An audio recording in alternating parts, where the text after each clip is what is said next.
Be ready, 10 seconds to go.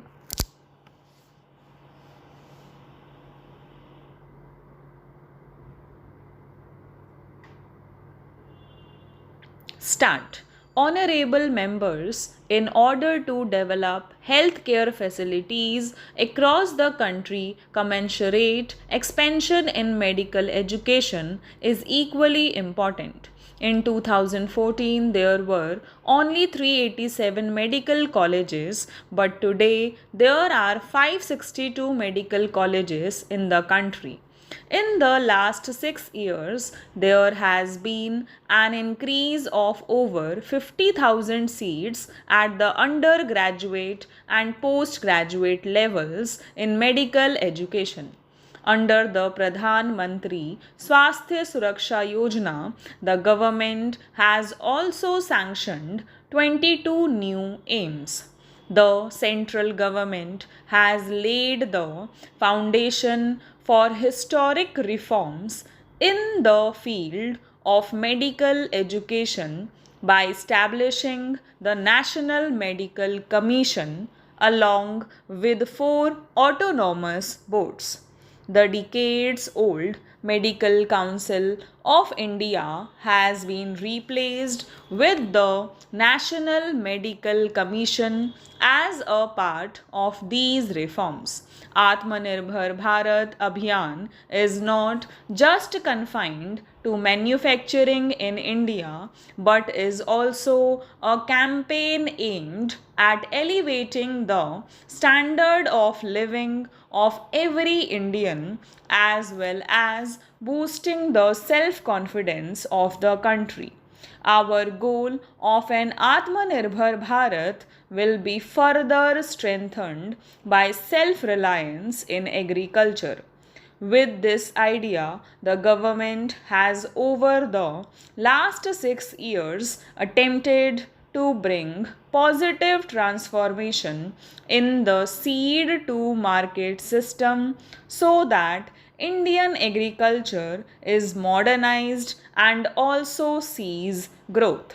In pursuance of these efforts, my government decided to implement the recommendations of the Swaminathan Committee report and increased the MSP to at least 1.5 times of the cost of production.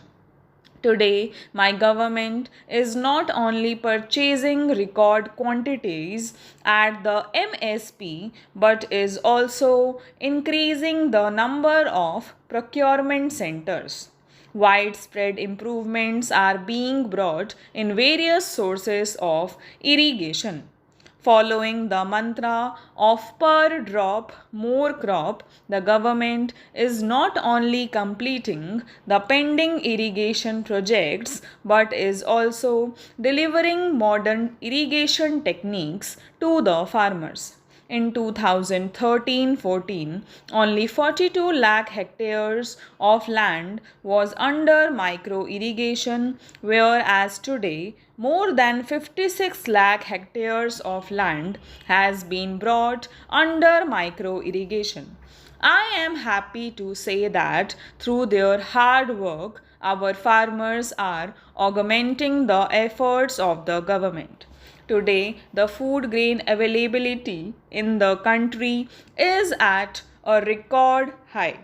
From 234 million tons food grain production in 2008 9, it increased to 296 million. Honorable members, in the agricultural sector, the need of the hour is to focus our attention on the small and marginal farmers who own only 1 or 2 hectares of land. More than 80% of the farmers in the country, numbering over 10 crore, fall under this category. My government accords priority to these small and marginal farmers too.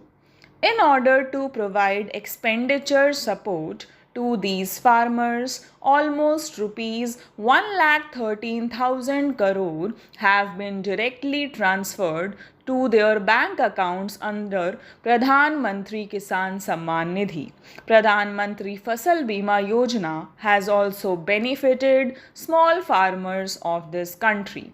Under this scheme, in the last 5 years, about rupees 90,000 crore has been paid as compensation to the farmers against a premium of rupees 17,000 crore.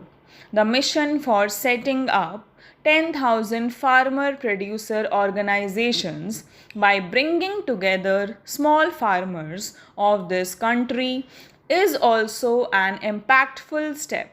This has ensured access of small farmers to better technology, additional credit, post harvesting processing and marketing facilities, and insurance coverage during natural calamities on the same footing as the rich farmers.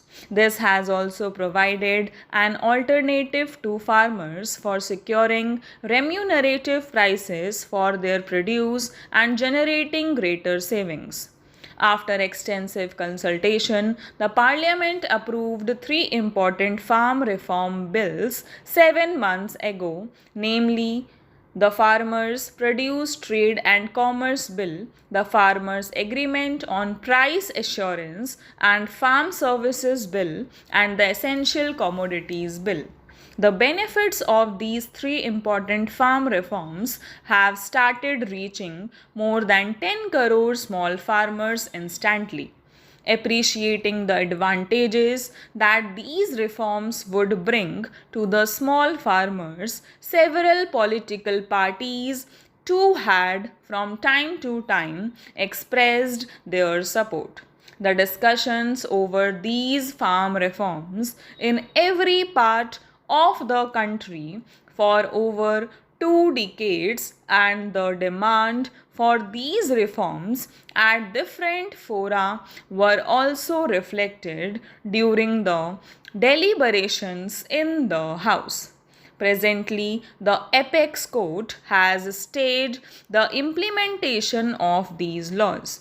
My government respects the decision of the Apex Court and shall abide by it. My government holds in high esteem the values of democracy and sanctity of the Constitution. It is continuously making efforts to dispel the misunderstanding created in the context of these laws. My government has always respected freedom of expression and holding of peaceful agitations in a democratic setup. However, the recent acts of dishonoring the national flag and showing disrespect to the auspicious occasion of the Republic Day are unfortunate. While the Constitution gives us the right to freedom of expression, it is also expected that we abide by the laws and rules with equal sincerity here. Stop